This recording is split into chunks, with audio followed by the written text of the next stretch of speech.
Hello, welcome to Lockdown Anatomy. I'm Professor Alice Roberts, and these videos are all about the structure of the human body. I've designed them with medical students in mind, but if you're interested in what goes on under your skin and your anatomy, then I hope you might find them interesting.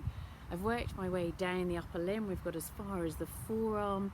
We've looked at the muscles in this anterior compartment, all these flexors here, and now we're going to look at the muscles in the posterior compartment, and these are extensors of the wrist and the fingers as well. Once again, I'm using the beautiful Complete Anatomy app to visualize all of these structures under your skin. So here we are again looking at the bones of the upper limb, homing in on the forearm and spinning around the back, because we're looking at the posterior compartment of the forearm. And the superficial muscles in this compartment attach from the lateral epicondyle of the humerus, which is the common extensor origin. So now we need to start looking at some of the muscles themselves. So let's layer them up as we can do with Complete Anatomy. We start adding them, we see the deeper ones first, and eventually we'll get to the more superficial group. And you can see there's a whole fan of them attaching from that lateral epicondyle. The first one is Brachioradialis. There it is, we highlight it, and now we can isolate it and look at it on its own, and you can see that it attaches from the humerus and in fact from the supracondylar ridge above that lateral epicondyle and right down to the bottom of the radius, to the radial styloid. And here it is in action. So you can see that as it glows, that shows it's contracting, and it flexes the elbow joint, so it's assisting biceps and brachialis. But actually it does something else as well. It can contract but not shorten to stabilise the elbow joint in that mid position of flexion. And I can show you Brachioradialis in myself. So there's that lateral epicondyle under the skin, and the extensors are here in the posterior compartment of the forearm. And Brachioradialis is lying under the skin just here and reaching all the way down to attach onto that radial styloid process. Now it's quite difficult to see it. We need to make it work. So let's bring a weight in, and we'll lift the weight in that mid-flex position, and you'll see it pop up. There it is. There's Brachioradialis in all of its glory. So let's move on now to look at the next muscle, Extensor Carpi Radialis Longus. Bit of a mouthful, so we tend to shorten it to ECRL. We can highlight that muscle and have a look at it on its own so that we can see better where it's attaching from and to its origin and insertion. You can see its origin just above the lateral epicondyle down to its insertion on the base of the second metacarpal. Now in anatomy, where you have a longus, there's almost always a brevis. So here it is, Extensor Carpi Radialis Brevis. Again, a bit of a mouthful, so ECRB. And this muscle is going to assist in extending the wrist. Here it is, we isolate it, have a look at it, attaching from the lateral epicondyle, this time down to the third metacarpal. So it's shorter than Extensor Carpi Radialis Longus simply because it attaches lower down on the humerus. And here it is in action with Extensor Carpi Radialis Longus, the two of them glowing as they extend the wrist. They can do something else as well, this movement. So with the hand in a neutral position, we can then get those muscles to activate, and the hand moves outwards, so that's abduction at the wrist joint. Next muscle, it's time for Extensor Digitorum, a big chunky muscle which divides up into individual tendons going to each of the fingers. It has slips inserting into both the middle and the distal phalanx, as you can see here, so it can operate both of the finger joints, the proximal and the distal interphalangeal joints. And of course, because it's crossing all the other joints on the way, it's going to extend those as well. There's that general rule. If a muscle or a tendon crosses a joint, then it will act on it. So we start with the fingers in flexion, and Extensor Digitorum extends them. Next muscle, Extensor Digiti Minimi, the extender of the little finger. You can see the tendon running down there along the back of the fifth metacarpal and down into the little finger itself. So there it is, extending the little finger, fingers flexed, little finger extends. Here's another muscle, Extensor Carpi ulnaris, again bit of a mouthful, ECU. the extender of the wrist over on the ulnar side, over on the inside of your wrist. ECU attaches from the lateral epicondyle of the humerus down to the base of the fifth metacarpal in the hand. So once again, an extender of that wrist joint. So wrist inflection and ECU helping to extend it there. Because of its position, it can do something else to the wrist.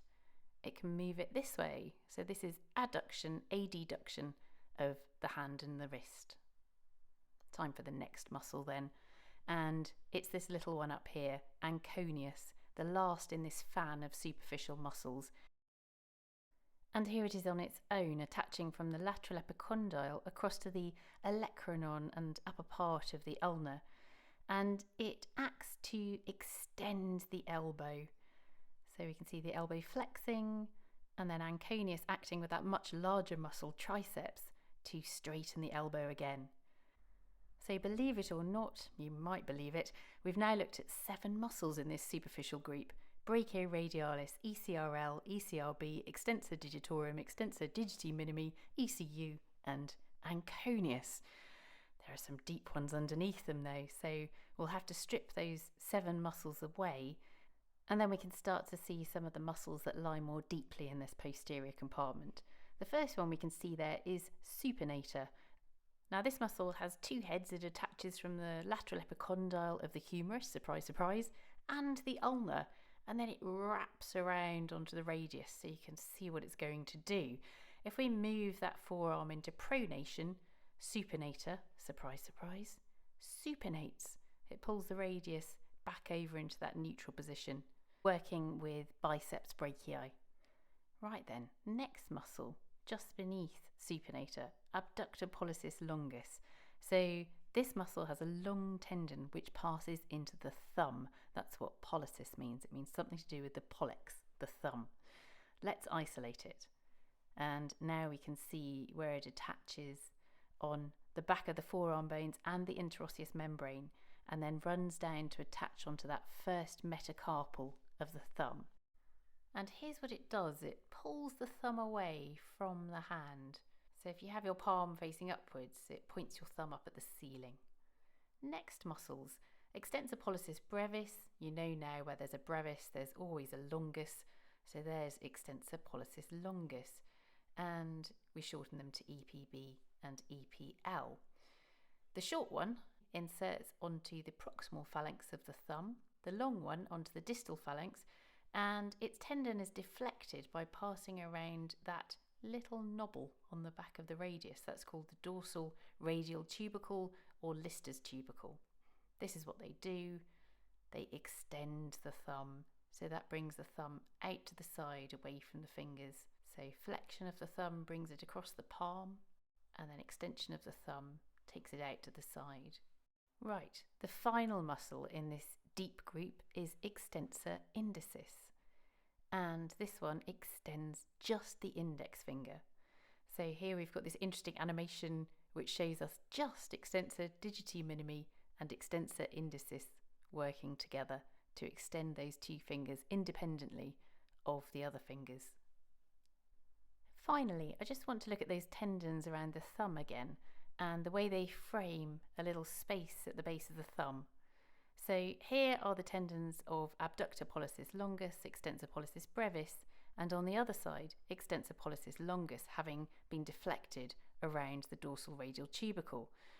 In the base of the gap between them, you can feel the radial styloid, the scaphoid bone, the trapezium, and the base of the first metacarpal. This space at the bottom of your thumb is called the anatomical snuff box. Now, not many people take snuff anymore, and I can't imagine when people did take snuff that many of them took it from their anatomical snuff box, but there you go. The name has stuck. So if I pull my thumb out to the side, I can get the tendons to stand up. The tendons of abductor pollicis longus and extensor pollicis brevis in front, and the tendon of extensor pollicis longus just behind. And then the ditch between them is that anatomical snuff box. And it's in the base of this that we can feel the scaphoid bone. So you check here for tenderness if you're worried about a scaphoid fracture after a fall on an outstretched hand. Looking at the back of your hand, last bit of surface anatomy, extend your fingers and look at those lovely tendons of Extensor Digitorum. Thank you for watching. We've almost reached the end of the upper limb, and the last bit that we have left to do is the hand. So that will be the subject of the next video. Thank you very much.